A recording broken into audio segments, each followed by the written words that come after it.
Hello everyone, welcome to Glance academy. दोस्तों, आज की इस क्लास में हम लोग डिस्कस करेंगे आपके प्रीलिम्स और मेन से ओरिएंटेड जो फाउंडेशन बैच है, जो स्पेशली यूपी पीसीएस प्रीलिम्स 2024 और उसके साथ साथ ये आरओ प्रीलिम्स 2024 के लिए बहुत ही हेल्पफुल रहेगा और मेंस के लिए तो रहेगा ही रहेगा, चाहे वो यूपी पीसीएस का मेंस हो या फिर वो आरओ का मेंस हो। ये दोनों के लिए जो है कि कंबाइंड तरीके से नोट्स तैयार किए गए, हैंड रिटन नोट्स हैं, जिसकी ऑलरेडी हम लोगों ने एंशिएंट हिस्ट्री में क्लास लगभग 4 कर ली है। आज हम लोग क्लास नंबर 5 में पढ़ेंगे बौद्ध धर्म। बौद्ध धर्म से रिलेटेड हम लोगों ने कुछ चीजें कल की क्लास में कंप्लीट की थी और आज हम उसके आगे का सेगमेंट पढ़ेंगे, फिर जैन धर्म को भी पढ़ेंगे।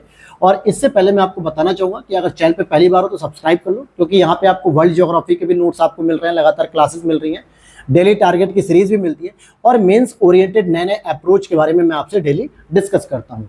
तो इन्हीं सब चीज़ों के साथ वीडियो के नीचे दिए गए टेलीग्राम चैनल को भी फॉलो कर लो, वहाँ पे बहुत सारे कंटेंट, पीडीएफ्स, क्लास अपडेट, सारी चीज़ें वहाँ पर भी मिलती हैं। तो चलिए शुरू करते हैं और चैनल पे पहली बार हो तो फॉलो कर लेना। और इस तरीके के नोट्स आपको हैंड रिटन नोट्स हैं, जिसमें हम लोग पढ़ेंगे बौद्ध धर्म। अब बौद्ध धर्म में हम लोगों ने कल यहाँ पे थोड़ा सा इंपॉर्टेंट चीज़ों को शुरू किया था और जिसमें हम लोगों ने पढ़ा भी था बौद्ध धर्म के बारे में, फिर कौन कौन से उन्होंने दृश्य देखे और बौद्ध धर्म या बुद्ध की जो शिक्षाएं थी ये भी हमने पढ़ा था। और आज हम लोग शुरू करेंगे संघ की कार्य प्रणाली के बारे में, जो बुद्ध की जो संघ की कार्य प्रणाली थी बौद्ध धर्म से संबंधित, कि किस प्रकार से इसमें भिक्षु और भिक्षुणी जो है कि शामिल हो सकते हैं, उनके लिए क्या नियम थे, इन सभी पे आज हम डिटेल से चर्चा करेंगे। और इसके बाद हम लोग साथ ही साथ आपका जो जैन धर्म है इसको भी कवर करेंगे। तो देखिए, सबसे पहले अगर हम इसकी बात करेंगे कि बुद्ध के समय इसकी स्थापना हुई थी, जब महात्मा बुद्ध जीवित थे उसी समय इसकी स्थापना कर दी गई थी। और सामान्यतः ये भिक्षुओं के लिए बनाई गई थी कि जो पुरुष भिक्षु हैं वो इसके अंतर्गत रह के अपना जीवन यापन करेंगे, लोगों को जो है कि ज्ञान का प्रचार प्रसार करेंगे और सभी लोगों में जो है कि एक सामाजिक समरसता का भाव पैदा करने का प्रयास करेंगे। परंतु उनके एक शिष्य थे आनंद, उनके शिष्य का नाम आनंद था और वो ये चाहते थे कि इसमें जो महिला भिक्षुणी बनना चाहती हैं, कुछ महिलाएं ऐसी थी जो सामाजिक और सांसारिक मोह माया से बाहर निकल के आध्यात्म की ओर जाना चाहती थी और लोगों को ज्ञान देकर अपना और लोगों का यानी समाज का कल्याण करना चाहती थी। तो ऐसे में इनके अनुरोध पर स्त्रियों को भी संघ में प्रवेश करने की अनुमति दे दी गई थी। हालांकि स्त्रियों का जो संघ था वो पुरुष के संघ से अलग बनाया गया था, किंतु संचालन ऑलवेज मेल, यानी किंतु जो संचालन था वो दोनों ही संघ का, चाहे वो महिला का संघ हो चाहे पुरुष का संघ हो, उनका संचालन पुरुषों के द्वारा किया जाता था।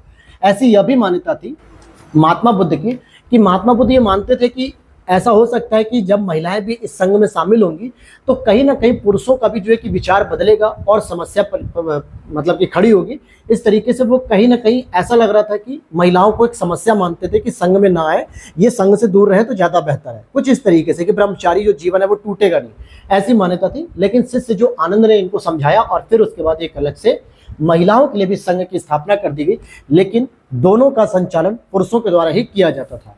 संघ का अगर हम स्वरूप देखें तो लोकतांत्रिक स्वरूप था। लोकतांत्रिक का क्या मतलब हो गया कि यहाँ पे जो भी नियम बनाए जाएंगे, यहाँ पे जो भी कार्य प्रणाली होगी वो सभी की सहमति से, सभी से डिसीजन मेकिंग किया जाएगा, सभी से चर्चा विचार विमर्श करने के बाद ही उस पर फाइनल डिसीजन लिया जाएगा। सदस्यों के बैठने की जो व्यवस्था करने वाले को हम आसन प्रज्ञापक कहते हैं। ये सब ऐसे ऐसे शब्द हैं दोस्तों कि ये आपको अगर नहीं याद हुए ना तो डायरेक्टली जो प्रश्न आ जाता है कई बार एंशिएंट हिस्ट्री में, शब्द पूछ ले जाते हैं, समिति पूछ ली जाती है, क्रियाकलाप पूछ ले जाते हैं, फिर आप कहते हो कि सर हमें ये पता नहीं कहाँ से पूछ लिया गया। तो जो व्यक्ति इन सदस्यों के बैठने की व्यवस्था करता था संघ के अंतर्गत कार्यप्रणाली के दौरान, उसे आसन प्रज्ञापक कहते हैं। आसन मतलब बैठने का स्थान होना और बैठक में जो प्रस्ताव रखने की सूचना पहले ही देनी होती थी। आज जैसे अगर हम कहें कि लोकसभा में बैठक में कोई नया प्रस्ताव देने की बात होती, चाहे विपक्षी दल के द्वारा या सरकार के द्वारा, तो लोकसभा स्पीकर को पहले ही उसकी जानकारी दी जाती है कि सर हम इस दिन ये प्रस्ताव लाना चाहते हैं, चाहे वो निंदा प्रस्ताव हो, चाहे विश्वास प्रस्ताव हो या किसी भी प्रकार का प्रस्ताव हो। और इस प्रस्ताव को ज्ञाप्ति कहते थे। जैसे आज आप लोग क्या कहते हो, अविश्वास प्रस्ताव कहते हो, निंदा प्रस्ताव कहते हो, अलग अलग प्रस्ताव होते हैं, तो उस समय इसको ज्ञाप्ति भी कहते थे। और जो प्रस्ताव होता था उसको नत्ती प्रस्तुत करने वाले को अनुवासन या कम्मवाचा भी कहते थे। और प्रस्ताव पर वाद विवाद होता था, यानी उस पर पूरी चर्चा होती थी और उसके बाद उस पर मतदान भी किया जाता था कि कितने लोग इस प्रस्ताव पे चर्चा होने के बाद सहमत हैं। जैसे मान लो कोई भी तरीके का प्रस्ताव हो सकता है, भिक्षु भिक्षुणियों से संबंधित या नीति बनाने से संबंधित, नियम बनाने से संबंधित, समाज में जो है कि समरसता के लिए किसी भी प्रकार के जो प्रस्ताव होते थे, इन पर फिर वोट भी होता था और वोट को सलाहकारों या मतपत्र द्वारा मतदान होता था। कार्यवाही हेतु 30 सदस्यों की अनिवार्यता कोरम होता था गणपूर्ति। जैसे आज लोकसभा में कोई भी कार्यवाही करने के लिए 10% जो है कि कोरम चाहिए होता है, 10% सदस्य चाहिए होते हैं, और अगर गणपूर्ति का अभाव है तो कार्यवाही को अवैध बना दिया जाएगा। तो कहीं ना कहीं अगर आप देखोगे वर्तमान में जो लोकसभा की कार्यप्रणाली है या राज्य विधानसभा की कार्यप्रणाली, कि किसी भी कार्य को करने के लिए एक बेसिक तौर पे आपको गणपूर्ति जरूरी रखनी है, एक सदस्यों की उपस्थिति निश्चित होनी चाहिए। उसी तरीके से बौद्ध धर्म से संबंधित जो संघ की कार्यप्रणाली है उसमें भी 30 लोगों की न्यूनतम जो है कि क्या थी, अनिवार्य होना जरूरी था कोरम के तौर पे। और संघ के प्रधान भिक्षु का चुनाव भी सभी मेंबर्स के द्वारा किया जाता था, यानी जो संघ के जो सभी मेंबर थे वही आपस में मिलके अपने हेड यानी कि प्रधान भिक्षु का चयन करते थे, चुनाव करते थे। एज लाइक लोकसभा में जितने भी सदस्य पहुंचते हैं सांसद के रूप में as a member of parliament, वो फिर आपस में ही एक वरिष्ठ या अपने से जो है कि हेड को चुनते हैं, जिसको प्राइम मिनिस्टर का पद कहा जाता है। कभी भी इलेक्शन प्राइम मिनिस्टर के नहीं होते, always election member of parliament के होते हैं। उनमें से बहुमत दल का नेता जो है कि चुना जाता है, सारे सदन के लोग मिलके चुनते हैं। तो इसी तरीके से संघ के सभी सदस्य मिलके संघ का जो प्रधान भिक्षु होगा, जो हेड होगा, उसका चुनाव करता था। और उसके पास ये शक्ति होती थी कि सदस्यों का प्रवेश करना है, बहिष्कार करना है, ये सभी वृद्ध जो भिक्षुओं की कमेटी थी इनके साथ जो है कि वो मिलकर करता था। एज लाइक जैसे प्रधानमंत्री अगर अपनी सिफारिश दे राष्ट्रपति को कि किसी पर्टिकुलर मंत्री को जो है कि सदस्यता रद्द करानी है मंत्री की, या हो सकता है उसे कोई नया पद देना हो, तो बिल्कुल आप देखोगे कि लोकसभा की कार्यप्रणाली से संबंधित, आज की प्रणाली से संबंधित संघ की कार्यप्रणाली थी वहां पे। तो संघ एक तरीके की संस्था होगी जिसमें प्रवेश करने के लिए बहुत सारे नियम थे, बहुत सारे प्रस्ताव थे, ये सारी चीज। और प्रत्येक 15वें दिन पूर्णिमा या अमावस्या को सायंकाल में उपोषित नाम की एक सभा होती थी जिसमें पाती मोक्ष का पाठ किया जाता था। जैसे क्या कहा जा रहा है कि प्रत्येक 15 दिन पर पूर्णिमा या अमावस्या के समय पर शाम के समय उपोषित नाम की एक सभा बैठती थी जिसमें पाती मोक्ष का पाठ किया जाता था। पाती मोक्ष का मतलब था कि जो नियमों की एक सूची होती थी जिसमें 226 प्रकार के पाप कर्म प्रायश्चित का वर्णन किया गया कि अगर आप कोई कर्म कर रहे हो तो उससे पाप कितना होगा, पुण्य कितना होगा, प्रायश्चित कैसे होगा, इन सभी की एक सूची थी, लिस्ट थी। और अगर किसी सदस्यों के द्वारा नियम का उल्लंघन किया गया है तब वयस्कों की जो समिति है वो इस पर विचार करेगी कि प्रायश्चित करवाना है या निष्कासन करना, ये सारा विकल्प वही लोग देंगे। तो आप देख पा रहे हो कि किस तरीके से सारा जो संघ की कार्यप्रणाली थी वो किसी एक व्यक्ति के हाथ में केंद्रित नहीं थी, किसी एक नेतृत्वकर्ता या राजा के हाथ में केंद्रित नहीं थी। ऐसा बिल्कुल नहीं था कि महात्मा बुद्ध ही केवल एकमात्र वहां के सर्वे सर्वा थे या वही केवल डिसीजन लेंगे, ऐसा बिल्कुल भी नहीं था। और वर्षा काल में एक ही स्थान पर रहते जिसे वास या वस भी कहा जाता था। जब वर्षा होती थी सामान्यतः अप्रैल मई से शुरू होके, यानी मई जून से, और लगभग सितंबर अक्टूबर तक, ये 4 महीने जो वर्षा के थे, ठीक, उस समय जो है कि जो भिक्षु भिक्षुणी थे, ये जो ज्ञान देने वाले लोग थे, जो एक दूसरी जगह जो है कि भिक्षा अर्जन करके ज्ञान देते थे, नॉलेज का प्रसार करते थे, बुद्ध की शिक्षाओं का, ये 4 महीने तक बारिश के समय एक ही जगह पर्टिकुलर रहते थे और इसे वास या वस भी कहा जाता था। और जब वास की समाप्ति हो जाती थी, यानी जब वर्षा काल का समापन हो जाता था 4 महीने का, तो उसके बाद पवारना के सभा में नियम के उल्लंघन की पूछताछ होती थी कि जब बारिश का समय समाप्त हो जाता था सितंबर के आसपास, तब जब ये लोग बाहर निकलते थे अपने ज्ञान का प्रचार प्रसार करने के लिए, तो उसी दौरान एक पवारना नाम की कमेटी बैठती थी, सभा बैठती थी, और उसमें पूछा जाता था कि आपने किसी भी प्रकार का अगर कोई भी नियम उल्लंघन किया तो उसके बारे में जानकारी दीजिए, और उसके बाद उस पर विचार किया जाएगा कि आपको प्रायश्चित कराना है या नियम से बाहर कर देना है। ये सारी चीजें होती थी। और साथ ही साथ चोर हो गए, बच्चे हो गए, दास हो गए, इनकी कोई भी एंट्री नहीं होती थी संघ में। प्रवेश करने के लिए पिता की अनुमति अनिवार्य होती थी। अगर पिता नहीं है तब माता की, और वो भी अविवाहित पुत्री हेतु, तो जो है कि माता और पुत्री पिता की आवश्यकता पड़ती थी। विवाह के पश्चात तो पति की अनुमति चाहिए थी कि आपकी पत्नी भिक्षुणी बनना चाहती है, भीख मांग के जीवन अर्जन करना चाहती है, और साथ में ज्ञान का अर्जन करके समाज में उसका संचार प्रसार प्रचार करना चाहती है। तो अगर वो शादीशुदा है तो उसके लिए निर्णय लेगा पति, और अगर वो अविवाहित है तो इसके लिए निर्णय लेंगे उसके माता या पिता। पिता को पहले प्रमुखता दी गई, फिर उसके बाद माता को। तो ये संघ की पूरी कार्यप्रणाली थी जिसमें आपने देखा अलग अलग शब्दों के बारे में। अब यहाँ पर एक आपको फैक्चुअल इन्फॉर्मेशन में देना चाहूँगा। कई बार आपने देखा होगा कि बुद्ध पूर्णिमा पे जो है कि चर्चा की जाती है, और बुद्ध पूर्णिमा पे जो है कि क्या होता है, छुट्टी भी, अवकाश भी दिया जाता है। ऐसा क्या इतनी इंपॉर्टेंस है कि बुद्ध पूर्णिमा का महत्व होता है? तो उसमें 3 महत्वपूर्ण घटनाएं घटित हुई थी। पहली घटना क्या थी? जो पहली घटना थी वो आपकी वो ये थी कि बुद्ध का जन्म होता है इस दिन। दूसरा, बुद्ध द्वारा निर्वाण की प्राप्ति होती है अर्थात ज्ञान प्राप्ति होती है। और तीसरा, बुद्ध जी की मृत्यु होती है अर्थात महापरिनिर्वाण होता है। ये तीनों ही जो प्रमुख घटनाएं हैं, ये तीनों ही जो प्रमुख घटनाएं हैं, ये तीनों ही घटना पूर्णिमा के दिन हुई थी और इसीलिए इसका नाम दे दिया गया बुद्ध पूर्णिमा। तो बुद्ध पूर्णिमा पे जो अवकाश भी रहता है उसके पीछे ये रीजन होता है कि महात्मा बुद्ध को उसी दिन मृत्यु हुई, उसी दिन जन्म हुआ, उसी दिन उनको ज्ञान भी प्राप्त हो गया। अब बुद्ध धर्म के जो 8 महास्थान जो कहे जाते हैं, अष्ट महास्थान, देखिए यही सब फैक्चुअल इंफॉर्मेशन है जो आपके यूपीपीसीएस प्रीलिम्स में और साथ ही साथ आरओ एरो प्रीलिम्स और मेंस दोनों ऑब्जेक्टिव पेपर में पूछा जाता है। और साथ ही साथ जब मेंस में प्रश्न पूछा जाता है कि महात्मा बुद्ध की शिक्षाएं क्या थी, संघ की कार्य प्रणाली क्या थी, साथ ही साथ जो है कि बुद्ध के कौन कौन से ऐसे स्थान थे जहां पर महात्मा बुद्ध ने अपना निवास किया, जहां पर वो गए, ऐसे महत्वपूर्ण स्थान जहां पे स्तूप के निर्माण हुए, तो ये सारी चीजें आपको किताबों में अलग अलग जगह मिलती है, लेकिन हमारे नोट्स में एक जगह कंसाइज है और बहुत ही स्टैंडर्ड तरीके से इस चीज को मैंने तैयार कर रखा है। और अगर आप इसकी पीडीएफ लेना चाहते हो, इसकी पीडीएफ हालांकि पेड है, परचेस करनी पड़ेगी आपको, बहुत ही कम प्राइस में। क्लासेस इसकी फ्री मिलती रहेंगी आपको। नीचे एक मैं नंबर लिख रहा हूँ 8527594636। इस नंबर पे आप व्हाट्सअप करोगे तो मेरी टीम आपसे कांटेक्ट कर लेगी, व्हाट्सअप पे मैसेज का रिप्लाई मिल जाएगा और भी अदर सब्जेक्ट्स की जो नोट्स है वो सारी डिटेल्स वहां पर मिल जाएगी, ठीक है। और भी अदर सब्जेक्ट्स की जो जानकारी वो आपको मिल जाएगी वहां से। चलो शुरू करते हैं, टॉपिक पे दोबारा आते हैं कि बौद्ध धर्म से संबंधित जो महास्थान माने जाते हैं। पहला लुम्बिनी, दूसरा बोध गया, तीसरा सारनाथ, चौथा कुशीनगर, पांचवा कौशल श्रावस्ती, छठा राजगिरी, सातवां वैशाली और आठवां संकिसा। ये 8 महत्वपूर्ण स्थल हैं जिनको महास्थान कहते हैं, जो महात्मा बुद्ध की महत्वपूर्ण जीवन की क्रियाविधि से जुड़े हुए हैं। जैसे लुम्बिनी की बात करें तो यहाँ पे महात्मा बुद्ध का जन्म हुआ है, महात्मा बुद्ध का भगवान का जन्म हुआ है। बोध गया की बात करेंगे तो यहाँ पे ज्ञान की प्राप्ति हुई है अर्थात निर्वाण की प्राप्ति हुई है। सारनाथ की बात करेंगे तो यहाँ पे इन्होंने पहला उपदेश दिया धर्मचक्र प्रवर्तन के नाम से ऋषिपत्तनम या सारनाथ या वाराणसी में। कुशीनगर की बात करेंगे जो कि मल्लगढ़ राज्य के अंतर्गत आता था 16 महाजनपद में, यहाँ पर इनकी मृत्यु हुई है, महापरिनिर्वाण हुए। 4 प्रमुख घटनाएं। साथ ही साथ कौशल की बात करेंगे, कौशल श्रावस्ती की बात करेंगे जो गोंडा के आगे है, यहाँ पर महात्मा बुद्ध ने अपने सन्यासी जीवन के सर्वाधिक 21 वर्ष बिताए हैं। सोचो 21 वर्ष यहाँ पर बिताए हैं। और राजगिरी की बात करेंगे तो बौद्ध धर्म का ये महत्वपूर्ण केंद्र माना जाता है।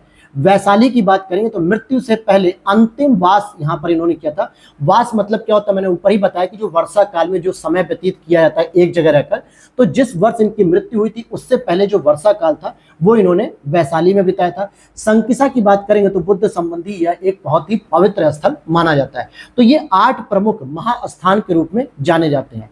और डिटेल से आप जानकारी देखेंगे कि अंतिम संस्कार मल्लगढ़ राज्य में अवशेष शरीर के 8 प्रमुख राजाओं को दिया गया। कहने का मतलब है कि जो अंतिम संस्कार किया गया था महात्मा बुद्ध का, ये मल्लगढ़ राज्य कुशीनारा के नाम से कुशीनगर में किया गया और वहां पर इनके शरीरों के जो अवशेष थे उनको 8 राजाओं को दिया गया, जहां पर स्तूप का निर्माण किया गया।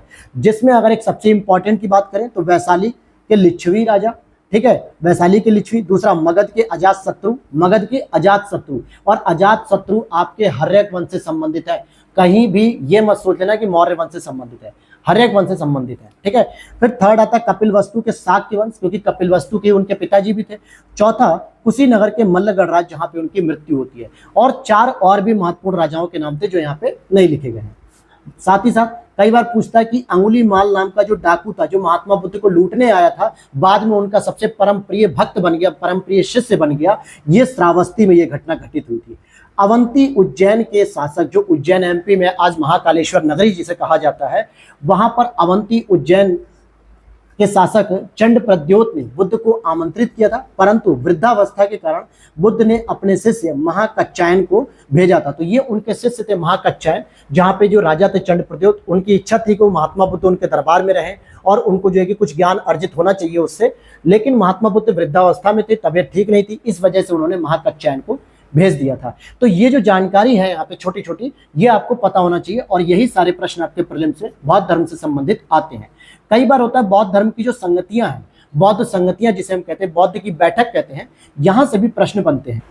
अब इनकी 4 बैठकें प्रमुख रूप से होती हैं और यहाँ पर हम आपसे क्या डिस्कस करेंगे कि स्थान, शासक, अध्यक्ष और इसमें क्या प्रमुख कार्य किए गए। तो ये पूरा आप स्क्रीनशॉट भी ले सकते हो क्योंकि इससे संबंधित प्रश्न बनते हैं। जैसे पहली बैठक की बात करेंगे तो 483 बीसी में हुई थी। बीसी का मतलब हो गया बिफोर कॉमन एरा, अर्थात 483 बीसी में हुई थी। और यह पहली जो बैठक हुई थी वो राजगिरी में हुई थी। और उस समय शासक थे, हर्यक वंश के शासक अजात शत्रु थे। और उस समय अध्यक्षता जो की गई थी, राजा अध्यक्षता नहीं करता था, बल्कि राजा के द्वारा अपॉइंट किए गए एक व्यक्ति के द्वारा उसकी अध्यक्षता की जाती थी, जिसका नाम था महाकश्यप। और इसमें दो महत्वपूर्ण ग्रंथों की रचना की गई, एक सुत्त पिटक की और एक विनय पिटक की। सुत्त पिटक की रचना आनंद महोदय ने की थी, जो उनके शिष्य थे, और विनय पिटक की रचना उपाली महोदय ने की थी, यह भी उनके शिष्य थे। तो ये दोनों प्रमुख ग्रंथों की रचना होती है। क्योंकि जो बौद्ध धर्म के तीन महत्वपूर्ण जो है कि ग्रंथ हैं, जिसमें आपका सुत्त पिटक, विनय पिटक और साथ ही साथ अभिधम्म पिटक होते हैं, उनमें से दो की जो रचना थी वो यही हो गई थी पहले ही बौद्ध संगति में, सुत्त पिटक भाई आनंद और विनय पिटक भाई उपाली। द्वितीय बौद्ध संगति की बात करेंगे 383 बीसी में हुई थी, जो कि स्थान इसका रहेगा वैशाली में। और इस समय शासक आ चुके थे कालाशोक, कालाशोक इनके शासक थे। और उस समय अध्यक्ष की बात करेंगे तो सबकामी या स्थविर, ये दोनों वर्ड आ जाते हैं, स्थविर या सबकामी। वैसे सबकामी ज्यादा शब्द आता है। और इस दौरान क्या हुआ था, इस दौरान बौद्ध के जो अनुयायी थे वो दो गुटों में बट चुके थे, एक स्थविरवादी थे और एक महासंघी। जो स्थविरवादी थे वो स्थिर नहीं रहते थे, बल्कि घूम घूम के धर्म का प्रचार करते थे। और जो महासंघिक थे ये मानते थे कि एक ही स्थान पर मठ में रहकर हम प्रचार प्रसार कर सकते हैं। तो ये इनकी पद्धति थी। फिर तीसरी जो बौद्ध संगति होती है, तीसरी 257 बीसी, लगभग आप देखोगे तो 100 वर्ष का जो है कि एक अंतर देखने को मिलता है। 257 बीसी में पाटलिपुत्र, जिसे आज हम पटना कहते हैं, उदयन ने इसकी स्थापना की थी पाटलिपुत्र की। और वहां पर मौर्य वंश के शासक अशोक के दौरान इसकी बौद्ध संगति हुई थी। और इन्होंने मोगली पुत्तिस्म को जो है कि राजा घोषित किया था, मतलब अध्यक्ष घोषित किया था। और इसी मोगली पुत्तिस्म ने यहाँ पर अभिधम्म पिटक की रचना की थी। और इस बैठक में अशोक ने अपने अनुयायियों को यह चेतावनी दी थी कि संघ में अगर फूट डालोगे तो आपके साथ अच्छा नहीं होगा। यानी संघ में जो फूट डालते थे उन लोगों को यह चेतावनी दे दी गई थी कि आप लोग संघ में कोई फूट डालने की कोशिश मत करिए। चौथा है कनिष्क के समय में हुआ था, जो पहली एडी में हुआ था, यानी बीसी जो पूरी कंप्लीट हो गई थी, फिर पहली जो शताब्दी थी उस दौरान घटित हुई थी। और ये कुंडल वन यानी कश्मीर में हुई थी। उस समय राजा जो है कि कुषाण वंश, जो आपका विदेशी आक्रमणकारी शासक में आते हैं, शक, पहलव, कुषाण, यवन, इनके अंतर्गत आते हैं। कुषाण के अंतर्गत जो कनिष्क शासक था उसके दौरान हुई थी। और यहाँ पे अध्यक्ष वसुमित्र थे, उपाध्यक्ष अश्वघोष थे। और इसी दौरान सबसे महत्वपूर्ण क्रिया हुई थी, हीनयान और महायान में विभाजन हो गया। कनिष्क सामान्यतः महायान से संबंधित हुए, बहुत सारे राजा जो महायान से संबंधित हुए, जिन्होंने महात्मा बुद्ध को देवता के रूप में मूर्ति पूजा के तौर पर स्थापित किया। और महायान की परंपरा वाले लोग ही भगवान बुद्ध को देवता बना देते हैं, भगवान की दर्जा देते हैं। जबकि हीनयान के लोग जो है कि उनको केवल एक गुरु के रूप में जानते हैं। क्लियर हो गई बात। तो ये चार महत्वपूर्ण बौद्ध संगतियां आपको तैयार करनी है। फिर हीनयान और महायान का जरा एक डिफरेंस देख लेते हैं, क्योंकि कई बार ऐसा प्रश्न पूछा जाता है। तो आप यहाँ पे देखोगे कि यहाँ पे महात्मा बुद्ध को एक महापुरुष के रूप में दर्जा दिया गया, कोई भी भगवान का दर्जा नहीं दिया गया। जबकि महात्मा बुद्ध को महायान में देवता बना दिया गया और उनकी मूर्ति पूजा की गई। अब प्रश्न ये उठता है कि जब ब्राह्मणवादी सभ्यता चल रही थी, हड़प्पा सभ्यता के बाद वैदिक काल में, ऋग वैदिक और उत्तर वैदिक काल में, उसके बाद मूर्ति पूजा का इतना पाखंड बढ़ गया, मूर्ति पूजा और यज्ञ का इतना कर्मकांड बढ़ गया, जिसकी वजह से या जिसके विरोध में ही बौद्ध धर्म का उत्पत्ति हुई थी। और बौद्ध धर्म ने कभी भी मूर्ति पूजा का समर्थन नहीं किया था महात्मा बुद्ध ने। लेकिन जब महात्मा बुद्ध की मृत्यु हो जाती है तो उसके बाद उनके फॉलोअर्स ने उन्हीं को देवता बना दिया, उन्हीं की मूर्ति पूजा करनी शुरू कर दी। और आज आप देखो ना, महात्मा बुद्ध की मूर्ति हर जगह देखने को मिलती है। सारनाथ में चले जाओ, बोध गया में चले जाओ, जितने भी बड़े बड़े मंदिरों में जाओ, कौशाम्बी में जाओ, वहां पर आपको महात्मा बुद्ध की पूजा होते हुए दिखती है। देवता के रूप में उनको दर्जा दिया था। आसियान वाले देशों में चले जाओ, जो दक्षिण पश्चिम एशियाई देश है या दक्षिण पूर्वी एशियाई देश, वहां पर आप देखोगे कि महात्मा बुद्ध को एक भगवान का दर्जा दे दिया गया। ये तो जस्ट वही हो गया कि जिसके विरोध में बौद्ध धर्म उत्पन्न हुआ था, मूर्ति पूजा के विरोध में, और आज उन्हीं की मूर्ति बना के पूजा की जाने लगी। क्लियर। दूसरी बात है कि हीनयान में बुद्ध की उपासना जो है प्रतीकों से की जाती थी। जो बुद्ध के प्रतीक थे उनको उपासना का माध्यम माना जाता था। लेकिन महायान में बोधिसत्व की अवधारणा आती है, जो लोगों के निर्वाण प्राप्ति में सहायक होगा। यानी बोधिसत्व एक अवतारवादी संकल्पना है कि एक व्यक्ति महात्मा बुद्ध के रूप में अवतार लेंगे, बोधिसत्व के रूप में, जो जनता की कल्याण में मदद करेगा। लेकिन हीनयान वालों का क्या मानना था कि स्वयं के प्रयत्नों के माध्यम से आप निर्वाण की प्राप्ति कर सकते हो, स्वयं के प्रयत्नों से निर्वाण की प्राप्ति कर सकते हो। कैसे करना निर्वाण की प्राप्ति? अर्थात ज्ञान की प्राप्ति कैसे होगी, आपको खुद से प्रयत्न करना पड़ेगा, आपको खुद से इन चीजों के बारे में अवेयर होना पड़ेगा ताकि आपको ज्ञान की प्राप्ति या निर्माण की प्राप्ति हो सके। लेकिन महायान में एक व्यक्ति ऐसा रहेगा जो जन्म लेगा, जिसका अवतार होगा, जो जनता का कल्याण करेगा और उसे अवतारवादी स्वरूप से क्या किया जाएगा, अवतारवादी स्वरूप से युक्त किया जाएगा। तो ये महायान क्या कर रहे थे, मुख्य रूप से भगवान का दर्जा दे रहे थे महात्मा बुद्ध को, देवी देवता का दर्जे के रूप में इसे मानने लगे। हीनयान में 2 उप संप्रदाय डिवाइड होते हैं, ये इंपॉर्टेंट पॉइंट है दोस्तों, ये यूपीएससी प्रीलिम्स तक में प्रश्न पूछता है, यूपीपीसीएस में भी और आरओ में, कि हीनयान उप संप्रदाय कौन से थे, वैभाषिक और सौत्रांतिक। अब ये प्रश्न ऐसे नहीं पूछता है, सीधे पूछ लेता है कि कौन से हीनयान से संबंधित है, कौन से महायान से संबंधित है, या कौन से बौद्ध धर्म से संबंधित है, कौन से जैन धर्म से संबंधित है। तो वैभाषिक हो गया, सौत्रांतिक हो गया, ये सभी हीनयान से संबंधित हैं। और उसी तरीके से जो महायान के उप संप्रदाय हैं, जिसमें माध्यमिक या शून्यवाद कहते हैं, जिसके प्रतिपादक नागार्जुन है, दूसरा योगाचर या विज्ञानवाद कहते हैं, जिसके प्रतिपादक मैत्रेयनाथ या असंग है। क्लियर हो गई बात। और यहाँ पे महायान वालों ने अवतार लेना यहाँ पे बताया था, बोधिसत्व एक अवतार लेंगे और जिसमें गुणों के स्थानांतरण पर इन्होंने बल दिया था। तो कहीं ना कहीं महायान महात्मा बुद्ध की परंपराओं के खिलाफ एक तरीके से देखने को मिलेगा, कि जिसका विरोध किया था महात्मा बुद्ध ने कि किसी भी प्रकार का पाखंड मत करो, किसी प्रकार का कर्मकांड मत करो, किसी प्रकार की मूर्ति पूजा मत करो, किसी प्रकार का देवता की बात नहीं, कोई ईश्वर नहीं होता। वहां पे खुद महायान वालों ने महात्मा बुद्ध को एक ईश्वर का दर्जा दे दिया, जो अपने आप में एक विरोधाभास की स्थिति को दर्शाता है। इसके बाद आप देखोगे कि बोधिसत्व की जो इंपॉर्टेंस है, कि बोधिसत्व एक ज्ञानी बुद्ध है, जिसको ज्ञान की प्राप्ति हो चुकी है, जो लोगों को निर्वाण प्राप्त कराने के लिए प्रयत्नशील है, मददगार है, और जिसके लिए समय समय पर अवतार लेता रहेगा। और यही बोधिसत्व के नाम भी इंडिकेट किए गए। अब आपको समझ में आ रहा होगा कि सर हमने कई बार पढ़ा है कि अवलोकितेश्वर, मंजूश्री, वज्रपाणी, ये सब क्या होते हैं, मैत्रेय, क्षितिगर्भ, ये सब क्या है, ये सब कोई और नहीं बल्कि महात्मा बुद्ध के अवतार माने जा रहे हैं, कि बोधिसत्व के रूप में अवतार ले रहे हैं, और जो आम लोगों की समस्याओं को दूर करते हुए उन्हें ज्ञान की प्राप्ति कराएगा। ये महायान वालों के कॉन्सेप्ट है। बोधिसत्व की बात करेंगे तो इनको पद्म पाणी के नाम से भी जाना जाता है, पद्म पाणी के नाम से भी जाना जाता है। और इनका जो विशेष गुण है वो दया है, कि लोगों पर दया करना। यह शैतानी क्षेत्रों में भी जा सकता है, जहां देवता नहीं जा सकते थे वहां पर भी ये प्रवेश कर सकते हो। वहां के शैतान जो लोग हैं, शैतानी प्रवृत्ति के जो लोग हैं, आसुरी प्रवृत्ति के जो लोग हैं, आसुरी प्रवृत्ति या गंदी प्रवृत्ति के लोग, उनके ऊपर भी दया करके उनके जीवन का जो है कि कल्याण कर सकते हैं। मंजूश्री की बात करेंगे तो इनका मुख्य कार्य होता है बुद्धि को प्रखर करना, यानी तेज करना। एक हाथ में इनके तलवार होती है जो भूल या भ्रम का नाश करते हैं, और दूसरे हाथ में पुस्तक होती है, और इस बोधिसत्व के साथ लक्ष्मी का नाम भी जुड़ा हुआ है। तीसरा वज्रपाणी हो गया, क्षितिगर्भ हो गया, मैत्रेय जो आने वाले बुद्ध को कहा जाता है। मैत्रेय जो है कि अगले आने वाले बुद्ध के लिए वर्ड यूज किया जा रहा है, कि अंतिम रूप से या जो आने वाले जो मतलब बुद्ध होंगे, उनका जो अवतार होगा वो मैत्रेय के रूप में होगा। तो यहाँ पर ये चीज आपको समझ में आ गई। और इसी से संबंधित 2 और संप्रदाय, जिसको हम लोग वज्रयान संप्रदाय और सहजयान संप्रदाय कहते हैं। वज्रयान की बात करें तो 7वीं सदी में ये विकास, 7वीं सदी में इसका विकास हुआ। इसका प्रतिपादन सर्वज्ञ मित्र ने कश्मीर में मुख्य रूप से किया। इसमें तंत्र मंत्र पर बल दिया एवं कई देवियां भी बौद्ध धर्म से जोड़ दी गई, जैसे देवी तारा को बुद्ध भगवान से जोड़ा गया है। तो जो महिला देवी हुई उनको बौद्ध धर्म से जोड़ा गया महात्मा बुद्ध से। तो उसमें देवी तारा जो कि वज्रयान संप्रदाय से हैं, और जंबल नामक एक देवता की परिकल्पना की गई जो कुबेर के समान धन संपदा के मालिक हैं।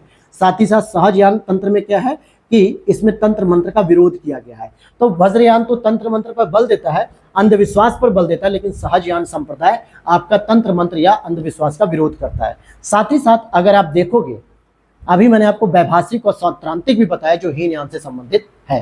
तो ये तीनों बातें आपको समझ में आ गई होंगी। और अब हम चलेंगे बौद्ध साहित्य के बारे में, कि जो 3 प्रमुख साहित्य हैं, सूत्र पिटक, विनय पिटक, अभिधम्म पिटक, इनमें क्या क्या विचार दिए गए, किस तरीके की शिक्षा का प्रदर्शन किया गया, कौन कौन सी बातें की गई हैं, यह भी प्रश्न आपसे पूछता है। तो यहाँ बौद्ध साहित्य से संबंधित अगर हम बात करें तो यहाँ पर देखो, एक तो सूत्र पिटक सबसे इंपॉर्टेंट है, दूसरा विनय पिटक सबसे इंपॉर्टेंट, तीसरा अभिधम्म पिटक। अगर हम सूत्र पिटक और विनय पिटक की बात करें तो ये दोनों की ही रचना आपकी पहली बौद्ध संगति के दौरान की गई थी। जिस समय कौन शासक था दोस्तों, जल्दी से बताओ। अभी मैंने बताया है आपको, आप भी बताया, बस जस्ट इससे पहले 2 मिनट पहले। अजात शत्रु हर्यक वंश का जो शासक था उसका शासनकाल चल रहा था। और सूत्र पिटक की रचना समानता आनंद ने की थी, विनय पिटक की रचना उपाली ने की थी, और अभिधम्म पिटक की रचना जो कि तीसरी बौद्ध संगति अशोक के शासनकाल में हुई थी, मोगलीपुत्र ने की थी। तीनों में क्या क्या मुख्य रूप से बात करें तो पहले में सुत्त पिटक में बुद्ध के जो उपदेश थे उनका संकलन किया गया है, और दूसरा बौद्ध संघ के जो नियम है उसका संकलन किया गया विनय पिटक में, और बौद्ध दर्शन की जो व्याख्याएं की गई हैं वो तीसरे में की गई हैं अर्थात अभिधम्म पिटक में। तो तीनों की अगर हम मुख्य बात पे बात करें कि सुत्त पिटक जो भगवान बुद्ध ने उपदेश दिए थे उनका संकलन किया गया, और बौद्ध संघ के जो नियम बनाए गए थे भिक्षु भिक्षुणियों के लिए उसकी चर्चा विनय पिटक में की गई है, और बौद्ध दर्शन की जो व्याख्या, जो बौद्ध जी के जो दर्शन है उनकी व्याख्या आपके अभिधम्म पिटक में की गई है। बात करते हैं तीनों की, तो सुत्त पिटक से संबंधित है दीर्घ निकाय, जिसमें बौद्ध धर्म के पुनर्जन्म के सिद्धांत की चर्चा की गई है। अर्थात सुत्त पिटक में दीर्घ निकाय जो एक ग्रंथ है उसके अंतर्गत बताया गया बौद्ध धर्म के पुनर्जन्म का सिद्धांत भी है, और इसी से जुड़ा महापरिनिर्वाण सूत्र जिसमें महात्मा बुद्ध की मृत्यु का भी उल्लेख किया गया, महापरिनिर्वाण सूत्र। खुद्दक निकाय एक होता है जिसमें भिक्षु और भिक्षुणियों द्वारा रचित कविताएं होती हैं जिन्हें क्रमशः थेर गाथा और थेरी गाथा कहते हैं। तो अगर जो पुरुष भिक्षु है जो अगर रचना कर रहा है तो थेरा गाथा हो गया, थेर गाथा, और जो भिक्षुड़ी है जो महिला है अगर वो रचना करती है तो उसके लिए थेरी गाथा कहते हैं। तो खुद्दक निकाय हो गया, महापरिनिर्वाण सूत्र हो गया, दीर्घ निकाय हो गया, थेरा गाथा, थेरी गाथा, ये जो संबंधित रचनाएं हैं ये मुख्य रूप से महात्मा बुद्ध या बौद्ध धर्म से संबंधित हैं, और यही प्रश्न आपसे कई बार पूछे जाते हैं इस तरीके से। और बात करेंगे खुद्दक निकाय से संबंधित जातक कथाएं भी हैं जिनमें महात्मा बुद्ध के पूर्व जन्म की कहानियां भी बताई गई हैं। तो जो खुद्दक निकाय के अंतर्गत जो भिक्षु और भिक्षुड़ी थे जिन्होंने थेर गाथा और थेरी गाथा नाम की रचनाएं की थी, उसी में जो है कि एक जातक कथाओं का भी जो है कि जिक्र मिलता है जिसमें महात्मा बुद्ध के पूर्व जन्म की कहानी पर चर्चा की जाती है। इसी तरीके से एक और प्रश्न बनता है कि जो हीनयान के साहित्य हैं वो सामान्यतः पाली भाषा में थे दोस्तों, जो आसान भाषा थी, आम जनता की भाषा थी, लेकिन वहीं महायान के जो साहित्य हैं, जो महायान के साहित्य हैं वो संस्कृत भाषा से संबंधित थे। किंतु मिलिंद पन्नों की बात करें जो महायान से जुड़ा हुआ तो है लेकिन पाली भाषा में इसकी रचना होती है और ये अपवाद होता है। अब यहाँ पे अपवाद वाली बात को तो हम बाद में डिस्कस करेंगे। सबसे इंपॉर्टेंट है कि महात्मा बुद्ध का जो धर्म था, महात्मा बुद्ध का यानी बौद्ध धर्म जो था वो पाली भाषा में था, जो कि आम भाषा थी, जो लोगों की आम पब्लिक की भाषा थी, जिसे लोग आसानी से समझ पा रहे थे, और इसी वजह से महात्मा बुद्ध की जो हीनयान शाखा थी वो ज़्यादा पॉपुलर थी। लेकिन महायान शाखा जो कर्मकांड पे फोकस कर रही थी, मूर्ति पूजा पे फोकस कर रही थी, अंधविश्वास पे फोकस कर रही थी, उसने अपने सभी साहित्यों को, मिलिंद पन्नों को छोड़कर बाकी सभी साहित्यों को संस्कृत में लिखा। और आपको भी पता है कि महात्मा बुद्ध के जो बौद्ध धर्म से पहले आपका जो वैदिक पीरियड चल रहा था वो ब्राह्मण धर्म था जो कि संस्कृत पर केंद्रित था, और वो आम लोगों की भाषा नहीं थी, आम जनता की भाषा नहीं थी। यह भी एक रीज़न है कि महायान का बहुत ज़्यादा प्रचार प्रसार नहीं हो पाता है, और फाइनली जाके जो है कि महात्मा बुद्ध अर्थात बौद्ध धर्म की भी जो है कि प्रासंगिकता धीरे धीरे कम होने लगती है, क्योंकि जो भाषा ही दोस्तों आम पब्लिक की नहीं होगी, सामान्य जनमानस की भाषा नहीं होगी, वो कैसे समझ पाएंगे आपके धर्म की बातें। तो ये भी एक प्रश्न था। वैपुल्य सूत्र की बात करेंगे, ये महायान संबंधी साहित्य है, और ललिता विस्तार प्रमुख ग्रंथ है जिसे बुद्ध की जीवनी भी कहते हैं। जो ललिता विस्तार आपने पढ़ी है, ललित विस्तार, ये महात्मा बुद्ध की जीवनी है। मिलिंद पन्नों की बात करेंगे जो महायान होते हुए भी पाली भाषा में लिखा गया, तो ये मेनांडर और बौद्ध आचार्य नागसेन के मध्य दार्शनिक वाद विवाद है। जो यूनानी शासक था मेनांडर, जब वो भारत आता है तो आचार्य नागसेन जो बौद्ध आचार्य है उनके साथ जो है कि वो वाद विवाद करता है दार्शनिक, और परिणाम स्वरूप फिर मेनांडर भी इतना प्रभावित होता है कि बौद्ध धर्म का अनुयायी बन जाता है, और उसी समय से उसने सारे जो है कि आक्रमण वगैरह की घटनाएं छोड़ देता है, जैसे अशोक ने छोड़ी आगे जाके। क्लियर यहाँ तक। अब बौद्ध धर्म की लोकप्रियता के कारण क्या थे और बौद्ध धर्म के पतन के भी कारण क्या थे, क्योंकि आप देखोगे आज भारत में बौद्ध धर्म की जो जनसंख्या है, सोचिए बौद्ध धर्म की उत्पत्ति भारत से होती है, जैन धर्म की उत्पत्ति भारत से होती है, इनका विचार विकास जो है कि यहीं पे हुआ, सबसे अधिक प्रचार प्रसार यहीं पे हुआ। लेकिन आज आधुनिक भारत में आप देखोगे तो सबसे बड़ी जनसंख्या हिंदुओं की है, उसके बाद मुस्लिम की है, और फिर ईसाई वगैरह, फिर छोटे छोटे जो है कि सिख, पारसी, जैन, बौद्ध। तो ऐसा क्या रीज़न था दोस्तों कि इतनी कम जनसंख्या में रह गए बौद्ध लोग और जैन लोग? क्या इसके पतन होने के पीछे बहुत सारी चीज़ें। भारत में जो धर्म पैदा हुआ वो धर्म भारत के पड़ोसी देशों म्यांमार में हो गया, जापान में हो गया, चाइना में हो गया, तिब्बत में हो गया, वहां बहुत ज्यादा विकसित हुआ, भारत में नहीं हुआ। तो ये पतन के कारण भी थे। लेकिन उससे पहले हम लोकप्रियता की बात करेंगे कि ये इतना लोकप्रिय था, ये सारी चीजों पे डिस्कस करेंगे। अब यहाँ पे लोकप्रियता की अगर हम बात करें तो सबसे पहली चीज कि जटिल दार्शनिक वाद विवाद जैसी चीजें नहीं थी जो सामान्य जन को नहीं समझ में आ सकती थी। अब जैसे ब्राह्मण धर्म की बात करेंगे तो उस समय जो भी वाद विवाद होता था वैदिक काल में, ऋग वैदिक में, उत्तर वैदिक में, वो सामान्यतः संस्कृत भाषा में होता था या फिर ऐसी भाषा का प्रयोग किया जाता था जो सामान्य जनमानस की भाषा नहीं थी, केवल उसे विद्वान या पढ़े लिखे लोग ही समझ सकते थे। लेकिन महात्मा बुद्ध के द्वारा जो भाषाएं दी गई, जो दर्शन दिया गया या फिर जो बौद्ध धर्म का दर्शन था, वो किसी भी प्रकार की जटिल भाषा में नहीं था, जिससे आम जनमानस आराम से समझ पाया। और इसलिए महात्मा बुद्ध का जो दर्शन था, जो बौद्ध धर्म का जो दर्शन था, वो लोगों को ज्यादा प्रभावित कर रहा था, लोगों से ज्यादा जुड़ रहा था। सामान्यतः इन्होंने लोक भाषा, जो पब्लिक की भाषा थी, पाली भाषा, इनमें जो है कि मुख्य रूप से उपदेश दिए। बुद्ध ने मध्य मार्ग का प्रतिपादन किया, जहां एक तरफ जैन धर्म जो है कि रेडिकल थे, यानी बहुत ही कह सकते हो कि तटस्थ थे, कि उन्हें जो है कि या तो गृहिणी हो जाओ या फिर जो है कि भिक्षु हो जाओ या संत हो जाओ, इस तरीके का। लेकिन बुद्ध ने जो है कि मध्य मार्ग का प्रयोग किया, जिसको गोल्डन मीन भी कहा जाता है, कि आप अगर संत हैं या सन्यासी हैं तो भी आप इस धर्म का पालन कर सकते हो, गृहिणी हो तो भी आप इस धर्म का पालन कर सकते हो, हर तरीके के लोग इसे कर सकते हैं। और बुद्ध ने सबको निर्वाण ज्ञान का अधिकारी माना, जातिगत भेदभाव खत्म। ये सबसे इंपॉर्टेंट बात है दोस्तों। कैसे इंपॉर्टेंट? महात्मा बुद्ध से पहले ऋग वैदिक पीरियड्स में सामान्यतः द्विज वर्ण का मैंने कॉन्सेप्ट बताया था, जैसे ब्राह्मण, क्षत्रिय, वैश्य थे, लेकिन शूद्र नहीं थे। और वैश्य को तो पापी भी कहा जाता था। क्यों? क्योंकि वो ब्याज की क्रिया करते थे, ब्याज वगैरह लेना देना, इन सब चीजों की।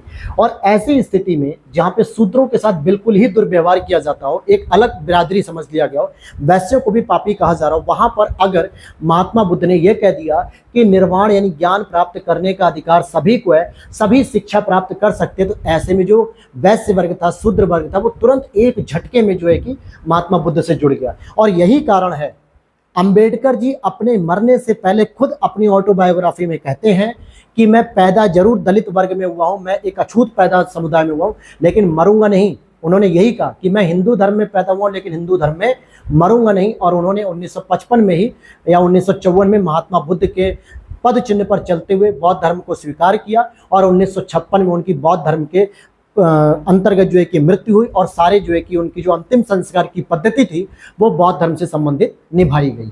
तो कहने का मतलब क्या है कि दलितों ने तुरंत एक झटके में बौद्ध धर्म को स्वीकार कर लिया। दूसरा, बौद्ध धर्म को राजकीय संरक्षण, राजाओं का संरक्षण प्रचार प्राप्त हुआ, और जिससे प्रचार प्रसार में सहायक हुई। चाहे वो अजातशत्रु को देख लो, कालाशोक को देख लो, कनिष्क को देख लो, अशोक को देख लो, और भी आगे शासकों को आप देखोगे। इसके पीछे क्या रीजन था? मैंने बताया था कि ऋग वैदिक पीरियड के बाद जब उत्तर वैदिक पीरियड में जब लोहे का विकास होता है, और उस लोहे के विकास के द्वारा जब क्षत्रियों की शक्ति बढ़ने लगती है, तो वो इस चीज से असंतुष्ट थे कि भाई हम वर्ण व्यवस्था में दूसरे नंबर पे क्यों हैं, हम नेतृत्व भी कर रहे हैं, प्रजा की रक्षा भी कर रहे हैं, ब्राह्मणों की भी रक्षा कर रहे हैं, साधु संतों को भी दान धर्म दे रहे हैं, सब चीज कर रहे हैं, लेकिन हमें सेकंड नंबर पर दर्जा दिया गया है। इसी वजह से इन्होंने भी क्या किया, महात्मा बुद्ध जैसे बौद्ध धर्म को जो है कि संरक्षण दिया, राजकीय संरक्षण दिया, प्रचार प्रसार में सहयोग किया, और इस वजह से इनको प्राथमिक दर्जा मिलने लगा कि क्षत्रिय यानी राजा सबसे इंपॉर्टेंट है, ब्राह्मण से भी ज्यादा इंपॉर्टेंट राजा है। और बौद्ध संघ को गणतंत्रात्मक जो है कि बनाया गया, जिससे बौद्ध संघ के प्रति जनता का सम्मान हो सका,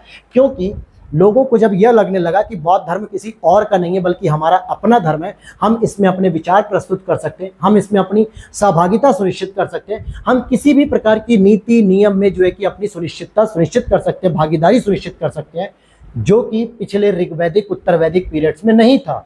सभा समिति में था भी, विदत में था, लेकिन उत्तर वैदिक काल में सभा समिति विदत की संकल्पना ही खत्म हो गई पूरे 600 वर्षों की। भाई 600 वर्षों का था ना, 1000 से लेकर 600 वर्षों तक, तो 400-500 वर्षों तक की अगर हम बात करें, तो जिस समय शूद्रों वैश्यों को, कोई आम जनमानस को कोई योगदान मिला ही नहीं भागीदारी का, वो अचानक से जब बौद्ध धर्म में मिलने लगा, तो इस वजह से बौद्ध धर्म की लोकप्रियता बढ़ती गई। लेकिन कुछ ऐसे भी कारण थे जो पतन की ओर ले गए, जैसे सबसे बड़ा योगदान उसमें महायान संप्रदाय का होगा। देख लेते हैं कैसे होता है पतन।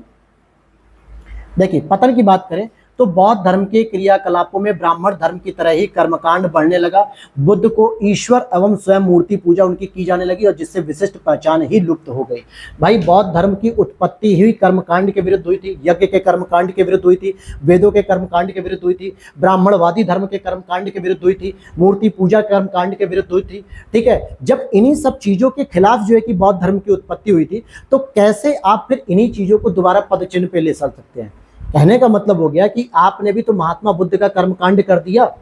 बुद्ध को ईश्वर बना दिया, बुद्ध को देवता बना दिया, मूर्ति पूजा स्थापित कर दी। जो उनकी विशिष्ट पहचान थी कि आम जनमानस को साथ लेकर चलने की, सभी व्यक्ति बराबर हैं, सबको ज्ञान प्राप्त करने का अधिकार है, आपने वो विशिष्ट पद्धति ही समाप्त कर दी। फिर पता चलने लगा कि जो इसमें मोंक बनते हैं, मोंक मतलब कि जो ब्रह्मचारी बनते थे, जो इसमें शिष्य बनते थे, वो एक पर्टिकुलर बिरादरी ही बन सकेगी बस। ये चीजें जो है कि गलत होने लगी और जिसकी वजह से लोग इससे फिर पीछे हटने लगे, पतन होने लगा।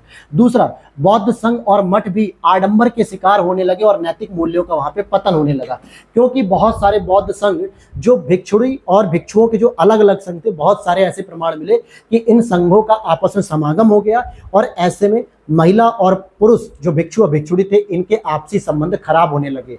कहीं ना कहीं इन्होंने नैतिक संबंधों का पतन होने लगा और यहाँ पर भी जो है कि आडंबर बढ़ने लगा मठों में जो है कि बहुत सारा पैसा एकत्रित होने लगा। ये सब भी कारण थे, अर्थात कह सकते हैं कि एक अय्यासी भरा, जैसे हम कह सकते हैं, इस तरीके के शब्दों का मुझे प्रयोग करना पड़ रहा है।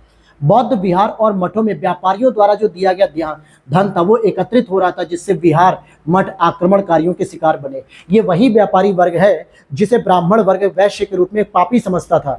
जब इन्होंने अपनी पाप करने वाली स्थिति यानी इस छवि को सुधारने का प्रयास किया तो बौद्ध धर्म को अधिक से अधिक इन्होंने दान देना शुरू कर दिया, बहुत सारा धन देना शुरू कर दिया और मठों में विहारों में धन एकत्रित होने लगा। और इस वजह से जो आक्रमणकारी थे, फिर चाहे बख्तियार खिलजी लोग हों या जितने भी आक्रमणकारी भारत में आते हैं, वो सारे के सारे बौद्ध मठों और विहारों पर आक्रमण करते हैं, जिससे अधिक मात्रा में धन की प्राप्ति हो सकती है।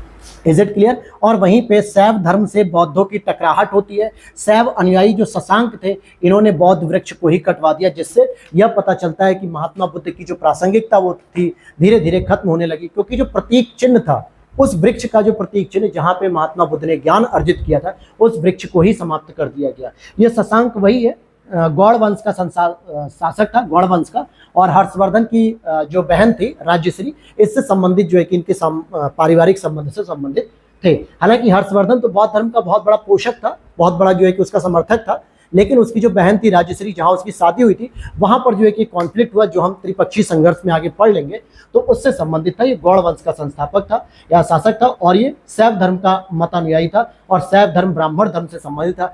जो ब्राह्मण धर्म को बौद्ध धर्म से चुनौती मिली थी, वो दोबारा चाहता था कि अपने आप को दोबारा स्थापित कर सके। इसीलिए ब्राह्मण धर्म ने कई बार ऐसा कहा है कि जो बौद्ध धर्म में जो आप बताते हो कि हाँ ये जो है कि महात्मा बुद्ध के अवतार है, वो कोई और नहीं बल्कि ब्राह्मण के अवतार हैं, विष्णु के अवतार, शिव के अवतार, ऐसे बताए गए, ताकि ब्राह्मण वर्ग की जो अपना अस्तित्व था, पहचान के संकट जो जूझ रहे थे वो लोग, कि उन्हें कोई नहीं पहचान रहा, उन्हें कोई वैल्यू नहीं मिल रही, वो दोबारा प्राप्त करने का प्रयास किया जा रहा था। अच्छा, ये सारी चीजें तो हमने पढ़ ली, महात्मा बुद्ध से संबंधित जो आपने कल और आज में पढ़ा है, काफी कुछ आपने चीजों को समझ लिया। बहुत सारे प्रीलिम्स के यहाँ से प्रश्न आपने देखे, मेंस के भी क्वेश्चन आपने देख लिए। लेकिन प्रासंगिकता की बात करें, आज के समाज में इनकी क्या प्रासंगिकता है, तो अभी भी समाज में आर्थिक विषमता मौजूद है, सामाजिक भेदभाव मौजूद है, अस्पृश्यता मौजूद है, सांप्रदायिकता मौजूद है, धार्मिक उन्माद मौजूद है। यानी धार्मिक जो है कि उन्माद का मतलब धर्म के आधार पर संघर्ष की बात करें। आचरणहीनता से धन संचय, भ्रष्टाचार, काले धन की समस्या मौजूद है, हिंसा, आतंकवाद से विश्व परेशान है, जो कुछ समूह या देशों की स्वार्थ पूर्ति का परिणाम है। अब अगर आतंकवाद की बात करें तो चाइना पोषित हो गया, रसिया पोषित हो गया, पाकिस्तान पोषित हो गया, तो इससे पूरा विश्व जो है कि परेशान है। मानवीय तृष्णा से पर्यावरण संकट और मानव का अस्तित्व दोनों ही संकट में है, क्योंकि मानव की जो इच्छा है वो पूरी ही नहीं हो रही है, जिसकी वजह से वो जंगल, जल, जमीन सबको नुकसान कर रहा है और पर्यावरण का संकट हो रहा है। सभी समस्या के समाधान बौद्ध धर्म की शिक्षाओं में, जिसमें 4 आर्य सत्य कि दुख का कारण भी होता है, अष्टांगिक मार्ग दुख का समाधान भी है, मध्यम मार्ग का पालन में ढूंढा जा सकता है कि अगर आपको विकास करना है, आर्थिक विकास, तो कहीं ना कहीं हम आर्थिक विकास के साथ साथ पर्यावरण संरक्षण को भी फॉलो कर सकते हैं, और यही मध्यम मार्ग कहलाता है महात्मा बुद्ध का, जिसको आज हम लोग सस्टेनेबल डेवलपमेंट की बात करते हैं। सतत विकास यानी आर्थिक विकास भी करो, लेकिन पर्यावरण का संरक्षण भी करो, और आगे की पीढ़ी के लिए भी उतने ही मात्रा में संसाधन की उपलब्धता होनी चाहिए जितनी आज आपके लिए है। तो ये सारे रास्ते जो है कि आपको देखने को मिल सकते हैं महात्मा बुद्ध की शिक्षाओं में, और इन समस्याओं का समाधान भी आपको मिल सकता है यहाँ पे। तो यहाँ तक चीजें आपने समझ ली महात्मा बुद्ध से संबंधित। ये पूरी चीजें समझने के बाद अब हम शुरू करेंगे अपने जैन धर्म के बारे में, जिसमें 24वें तीर्थंकर जो महावीर स्वामी है सबसे इंपॉर्टेंट है, इनके बारे में भी हम चर्चा करेंगे। अब इसी कड़ी में हम लोग जैन धर्म को पढ़ेंगे। जैन धर्म के बारे में कुछ बेसिक जानकारी पहले कवर करते हैं, फिर इनके आगे बातों पर चर्चा करेंगे। पहले तीर्थंकर की बात करें, ऋषभ देव थे और जो इनके संस्थापक भी थे, इनका एक नाम आदिनाथ भी है और ये अयोध्या से संबंधित है, इनका जन्म स्थान अयोध्या में है। ये संस्थापक भी है और ऋग्वेद में भी इनका उल्लेख देखने को मिलता है। अर्थात आप कह सकते हो कि ऋग्वेद जो कि बहुत पुराना वेद है, इसका मतलब हो गया कि जैन धर्म महात्मा बुद्ध से भी पहले का है, क्योंकि बौद्ध धर्म की जिस समय जन्म हुआ है महात्मा बुद्ध का, उस समय तो महावीर स्वामी का भी जन्म हो रहा था, समकक्ष थे, लेकिन वो 24वें तीर्थंकर थे। उससे पहले जो 23 तीर्थंकर हुए थे वो बहुत पुराने थे। इसलिए कई बार प्रश्न बनता है कि बौद्ध धर्म और जैन धर्म में सबसे नया धर्म कौन सा है, तो बौद्ध धर्म होगा, सबसे पुराना जैन धर्म होगा, क्योंकि जिसके बारे में जिक्र ऋग्वेद में भी मिल रहा है, तो इसका मतलब है कि बहुत पुराना धर्म है। 29वें तीर्थंकर की बात करें तो यहाँ पे मल्लीनाथ की बात होती है। श्वेतांबर लोग इन्हें स्त्री का रूप मानते हैं, क्योंकि श्वेतांबर और दिगंबर ये जो दो कड़ी है महात्मा बुद्ध से मतलब जैन धर्म से संबंधित, इसके बारे में बात करेंगे। 22वें तीर्थंकर जो कि अरिष्टनेमी के नाम से जाने जाते हैं, इनका भी उल्लेख आपके ऋग्वेद में है। और 23वें तीर्थंकर जो कि पार्श्वनाथ है, इनका जन्म स्थान वाराणसी है। प्रथम ऐतिहासिक तीर्थंकर इनको माना जाता है और इनका प्रतीक चिन्ह सांप है, प्रतीक जो चिन्ह है वो इनका सांप है। 24वें तीर्थंकर की बात करें तो ये महावीर स्वामी हैं, जिन्होंने जैन धर्म के वास्तविक संस्थापक माना जाता है, वास्तविक रूप में, क्योंकि इन्होंने जैन धर्म को एक नया रूप और नई दिशा दी थी। और दूसरे ऐतिहासिक तीर्थंकर के रूप में इनको भी माना जाता है महावीर स्वामी के बारे में। इनसे पहले हम पार्श्वनाथ की शिक्षाओं के बारे में बात करेंगे, जो 23वें तीर्थंकर थे। तो यहाँ पे जो पार्श्वनाथ की जो शिक्षाएं थी, इन्होंने 4 शिक्षाएं मुख्य रूप से दी थी और इसमें एक शिक्षा महावीर स्वामी जी ने जोड़ी थी, 5वीं शिक्षा। पहले 4 शिक्षा देख लेते हैं कि इन्होंने कहा सत्य का पालन करना चाहिए, हमेशा सत्य बोलिए, अहिंसा के पथ पर चलिए, किसी भी प्रकार की हिंसा मत करिए। और तीसरा जो इन्होंने बताया अपरिग्रह, अपरिग्रह का मतलब धन का संचय नहीं करना चाहिए, जैसे ब्लैक मनी वगैरह का संचय नहीं करना चाहिए। और अस्तेय, अस्तेय का मतलब होता है कोई भी प्रकार की आप चोरी मत करो। तो ये 4 प्रमुख इन्होंने शिक्षाएं दी थी और इनका जो जन्म स्थान वो काशी से जुड़ा हुआ है। आगे जब इसमें महावीर स्वामी जी की बात करेंगे तो महावीर स्वामी जी के बारे में पहले बेसिक जानकारी ले लेते हैं। इनके बचपन का नाम वर्धमान है, इनके पिता का नाम सिद्धार्थ है, इनकी माताजी त्रिशला जो कि लिच्छवी वंश से संबंधित है और इनके बड़े भाई का नाम नंदी वर्धन है।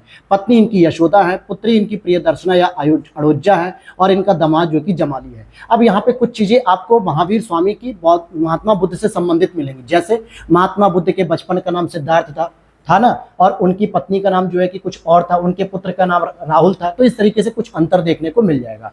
यहाँ पर बात करेंगे कि 540 बीसी में कुंडग्राम वैशाली में नंदीवर्धन से अनुमति लेकर गृह त्याग किया, यानी कि अपने बड़े भाई नंदीवर्धन से इन्होंने अनुमति ली और घर का त्याग कर दिया। 42 वर्ष की उम्र में जंभिक ग्राम ऋजुपालिका नदी के तट पर कैवल्य का प्राप्ति हुई, अर्थात ज्ञान को। जबकि महात्मा बुद्ध या बौद्ध धर्म में ज्ञान को क्या कहा गया, निर्वाण कहा गया है, लेकिन जैन धर्म में ज्ञान को कैवल्य कहा गया और जिससे उनको कैवलिन भी कहा जाने लगा। एक कैवलिन नाम का शब्द यूज किया था महावीर स्वामी के लिए, क्यों? क्योंकि उन्हें कैवल्य की प्राप्ति हो गई थी और इंद्रियों पर विजय प्राप्त कर ली थी, इसलिए उनको जिन कहा जाने लगा। और तपस्या में साहस हेतु महावीर कहा जाने लगा कि एक वीरों के वीर महावीर हो चुके हैं, क्योंकि इन्होंने तपस्या में एक बहुत बड़ी साहस की भूमिका निभाई, यानी साहस दिखाया, तो इसलिए ये वीरों में वीर हो गए, अर्थात महावीर। और सांसारिक बंधनों से मुक्त हो गए, इसलिए इनको निर्ग्रंथ कहा गया, अर्थात बंधन रहित। तो ये 4-5 जो नाम दिए गए उनके पीछे का आधार भी बता दिया गया। जैसे इनको कैवलिन क्यों कहा गया, क्योंकि इनको कैवल्य की प्राप्ति हो गई। इनको जिन क्यों कहा गया, क्योंकि इन्होंने इंद्रियों पर विजय प्राप्त कर ली। इनको महावीर क्यों कहा गया, क्योंकि इन्होंने तपस्या में साहस का परिचय दिया। इनको निर्ग्रंथ क्यों कहा गया, क्योंकि इन्होंने सांसारिक बंधनों से मुक्त हो चुके थे, मोह माया से बाहर निकल चुके थे। अब आ जाइए महावीर स्वामी की जो शिक्षाएं हैं, या जैन दर्शन भी इनको कहते हैं मुख्य रूप से। जैन दर्शन क्या क्या है, तो देखिए इसमें जो 4 शिक्षाएं वो तो पार्श्वनाथ की दी हुई हैं, जैसे सत्य, अहिंसा, अस्तेय, अपरिग्रह। लेकिन महावीर स्वामी ने इसमें ब्रह्मचर्य को भी ऐड कर दिया। बहुत ही महत्वपूर्ण शिक्षा है, ब्रह्मचर्य को भी इन्होंने ऐड कर दिया और इसी को पंचव्रत कहा जाता है। 5 प्रकार की अवधारणा, जिसके 2 रूप थे, एक तो था महाव्रत और एक था अणुव्रत। जो महाव्रत करने वाले लोग थे वो सामान्यतः इसका पालन बहुत कठोरता पूर्वक करते थे और ये सामान्यतः जैन भिक्षु करते थे, जो सांसारिक मोहमाया से अलग थे, पारिवारिक जो संबंध थे या पारिवारिक दायित्व थे इनसे मुक्त हो चुके थे। अणुव्रत की बात करेंगे तो इसका जो पालन था वो गृहस्थ लोग भी कर सकते थे, क्योंकि कुछ ऐसे भी लोग थे जो पारिवारिक जीवन में रहते हुए भी जैन धर्म का पालन करना चाह रहे थे, इसीलिए उनको अणुव्रत यानी छोटे व्रत करने का कॉन्सेप्ट दे दिया गया।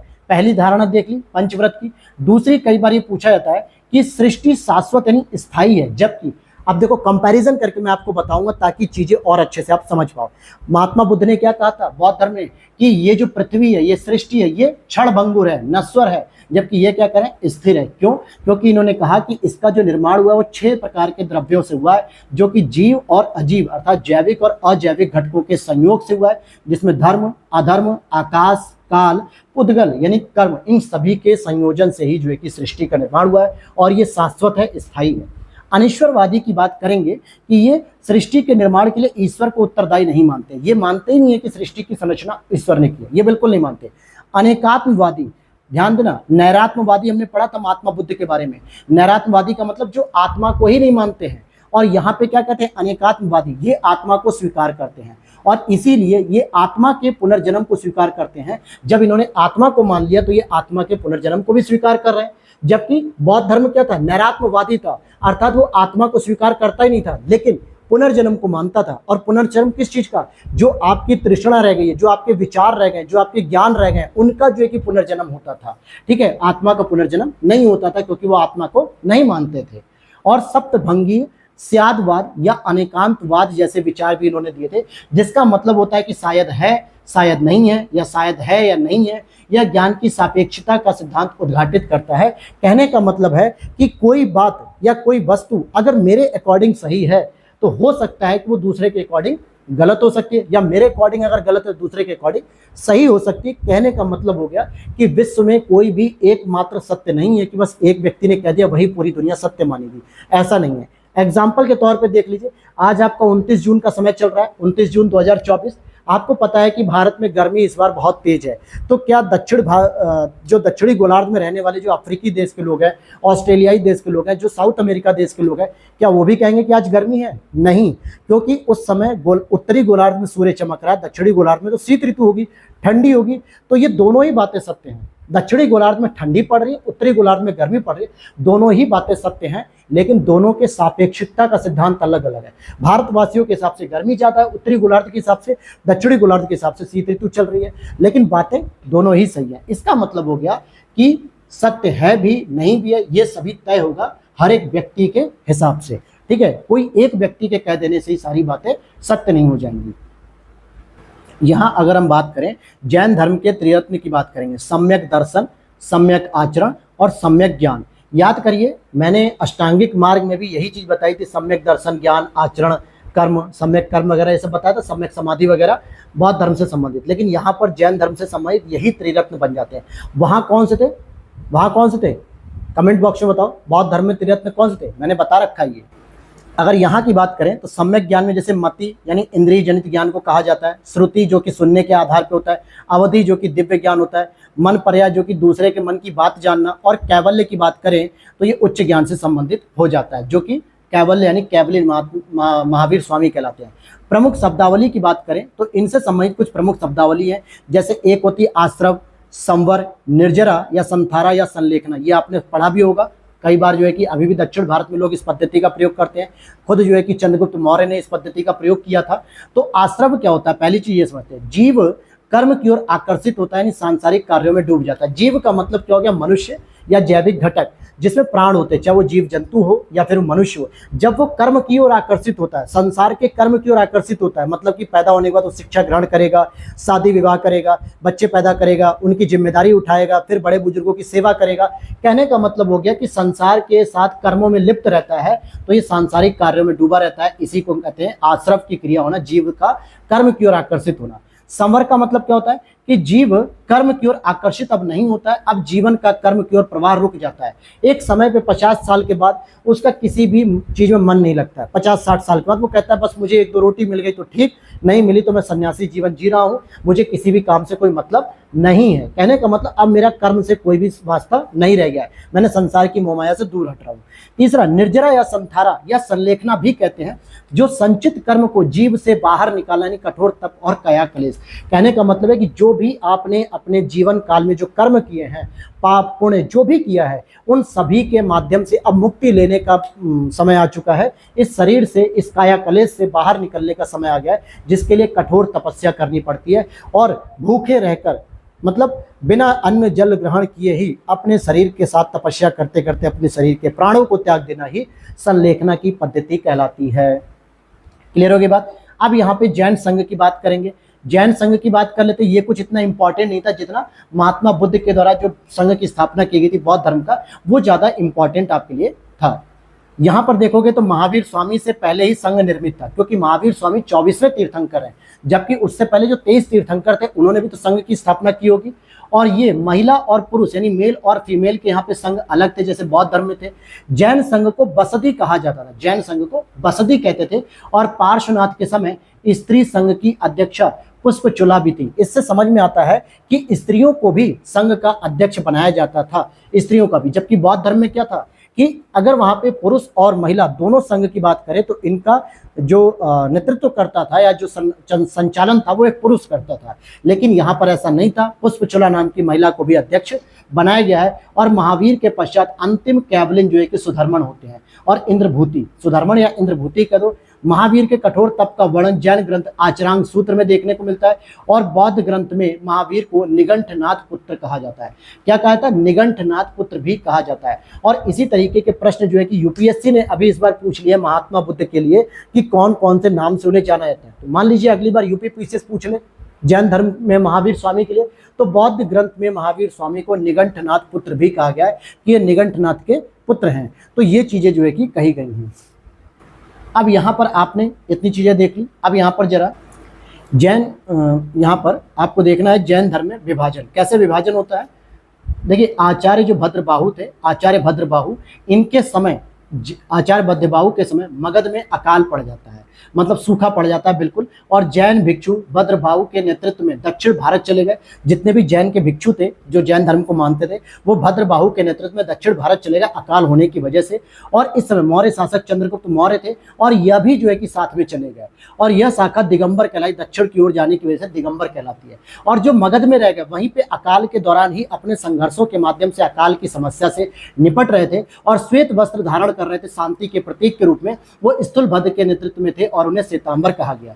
भद्रबाहु और भिक्षु जो श्रवण बेलगोला कर्नाटक से लौटे जब मगध की ओर, तो श्वेतांबर भिक्षुओं ने उनका विरोध किया कि जब संकट हुआ जैन धर्म पे, जब मगध में अकाल आया, जब हमें आपकी जरूरत थी तो आप छोड़ के चले गए हमें, और जब सारी चीजें सही हो गई तो अब आप हमारे पास वापस क्यों आए हो, हमें आपसे कोई मतलब नहीं रखना है। और इसी वजह से दिगंबर के उपसंप्रदाय और श्वेतांबर के उपसंप्रदाय अलग अलग हो गए। दिगंबर में आपको तारणपंथी या समैया पंथी भी मिलेंगे, यापनिया भी मिलेंगे, तोतापंथी भी मिलेंगे और सामुज्य भी मिलेंगे। ये सीधे सीधे यूपीएससी के प्रीलिम्स में और यूपीपीसीएस प्रीलिम्स में पूछा जा सकता है कि कौन कौन से संप्रदाय दिगंबर से संबंधित है, कौन से हीनयान से। अब यहीं पर अगर मैं इन चारों के साथ एक ऑप्शन रख दूं वैभाषिक, क्या रख दूं? वैभाषिक या फिर सौत्रांतिक, तो अभी तो आपने पढ़ लिया है हीनयान में यानी बौद्ध धर्म से समय, लेकिन अगर नहीं पढ़ा होता तो ये चीजें आप नहीं कर पाते। तो इसीलिए इनको बहुत डिटेल से आपको समझना है। श्वेतांबर की बात करें तो यहाँ पे पुजेरा, जिसको डेरावासी कहते हैं, स्थानकवासी या विस्तोला साधु मार्गी, और फिर तीसरा तेरापंथी भी, तोतापंथी नहीं तेरापंथी। तो ये दोनों अलग अलग जो है कि उपसंप्रदाय थे। यहाँ तक बातें समझ में आ गई। तो आज की क्लास हम लोग यहीं पे रोकेंगे, फिर हम अगली क्लास में जैन सभाएं, जैन साहित्य, जैन धर्म के व्यापक होने के कारण बौद्ध धर्म और जैन धर्म में समानता असमानता, ये सारी चीज़ों को कवर करेंगे। और फिर कल ही हम लोग मौर्य काल को भी शुरू कर देंगे, यानी मगध पे शासन करने वाला जो प्रमुख राजवंश था, जैसे हम लोगों ने पढ़ा था शिशुनाग वंश को पढ़ा, हर्यक वंश को पढ़ा, नंद वंश को पढ़ा, फिर मौर्य वंश पढ़ते हैं। तो सबसे इंपॉर्टेंट हम इसमें मौर्य वंश का डिस्कस करेंगे कि किस प्रकार से चंद्रगुप्त मौर्य आते हैं, अशोक आते हैं, ये सभी के बारे में हम लोग जानकारी कवर करेंगे। तो वीडियो अच्छी लगी तो लाइक कर देना दोस्तों, और चैनल पे पहली बार हो तो फॉलो कर लेना। डिस्क्रिप्शन बॉक्स में दिए गए व्हाट्सएप नंबर पे आप मैसेज करके हमारी टीम से कांटेक्ट करके इस पेड पीडीएफ को परचेस कर सकते हैं या फिर अदर सब्जेक्ट की। मिलते हैं नेक्स्ट वीडियो में। Thanks for watching.